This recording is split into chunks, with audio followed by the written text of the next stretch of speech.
গভীর রাতে হাসপাতালে নেওয়া হলো খালেদা জিয়াকে। 1 বছর যেতে না যেতেই পরাজিত শক্তির ষড়যন্ত্রের লক্ষণ দেখা যাচ্ছে, প্রধান উপদেষ্টা। সচিবালয় বিক্ষোভে 1200 জনের বিরুদ্ধে মামলা। আওয়ামী লীগের সঙ্গে আতাত আমরা কখনোই মেনে নেব না, হাসনাত। বিএনপির চেয়ারপারসন খালেদা জিয়াকে রাজধানীর এভারকেয়ার হাসপাতালে নেওয়া হয়েছে। বুধবার রাত 11:30টায় গুলশানের বাসভবন ফিরোজা থেকে তিনি হাসপাতালে রওনা দেন। বিএনপির মিডিয়া সেলের সদস্য সায়রুল কবির খান প্রথম আলোকে এ তথ্য নিশ্চিত করেছেন। সায়রুল কবির বলেন, নিয়মিত স্বাস্থ্য পরীক্ষা করানোর জন্য বিএনপির চেয়ারপারসনকে এভারকেয়ার হাসপাতালে নেওয়া হয়েছে।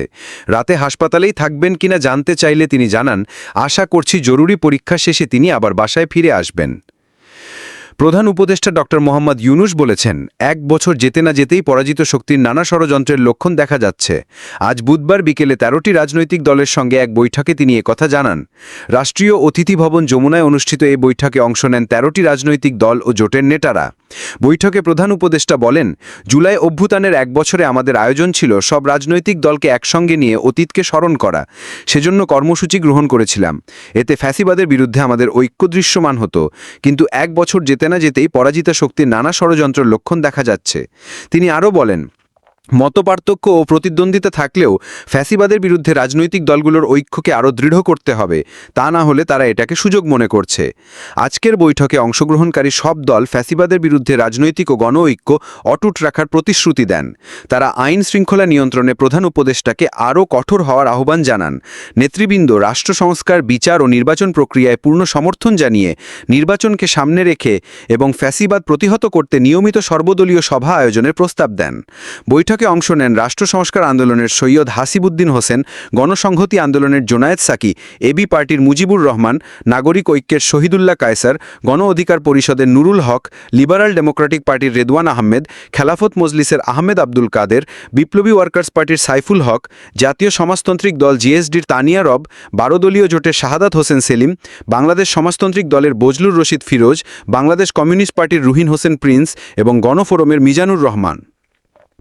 রাজধানীর উত্তরায় মাইলস্টোন স্কুল অ্যান্ড কলেজে যুদ্ধবিমান বিধ্বস্তের ঘটনায় শিক্ষা বিষয়ক উপদেষ্টা ও শিক্ষা সচিবের পদত্যাগ সহ নানা দাবি নিয়ে সচিবালয়ে বিক্ষোভ হয়।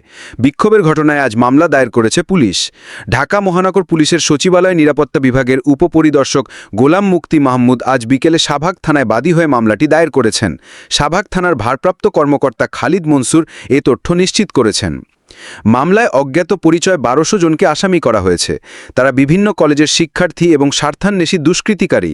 তারা পুলিশ, সেনাবাহিনী ও আনসার বাহিনীর কাজে বাধা দেয়, পূর্ব পরিকল্পিতভাবে লাঠি, ইট, পাটকেল নিক্ষেপ করে আইন শৃঙ্খলা রক্ষাকারী সদস্যদের গুরুতর আহত করে, কর্মকর্তাদের অবৈধভাবে আটক রাখে, বেশ কিছু যানবাহন ভাঙচুর করে এবং বিভিন্ন ধরনের হুমকি দেয়। মামলাটি দণ্ডবিধির বিভিন্ন ধারায় রুজু হয়েছে। মামলার নম্বর 18।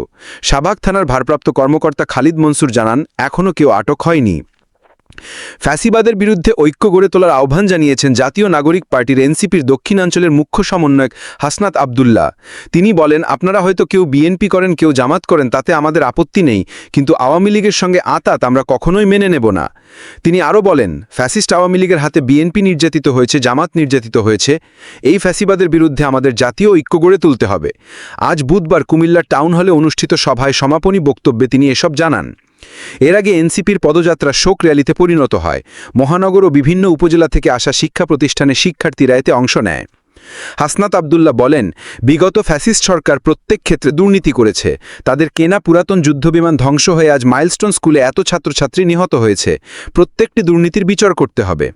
তিনি যোগ করেন, আপনারা হয়তো ভাবছেন আমাদের লড়াই ফ্যাসিবাদের পতনের মধ্যেই শেষ হয়েছে, কিন্তু প্রকৃতপক্ষে আগামী দিনের চূড়ান্ত লড়াইয়ের জন্য প্রস্তুত হতে হবে।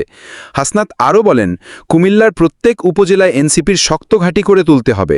শেখ হাসিনা বা আওয়ামী লীগের হাতে বঞ্চিত কুমিল্লা হবে আগামী দিনের এনসিপির ক্যান্টনমেন্ট। অভ্যুত্থানে শহীদ পরিবারের সদস্যদের সঙ্গে আজ দুপুরে কুমিল্লা শহরের পদুয়ার বাজারে হোটেল নূরজাহানে মতবিনিময় করেন এনসিপি নেতারা। এর আগে তারা শহীদ পরিবারের সদস্যদের সঙ্গে মধ্যাহ্নভোজে অংশ নেন।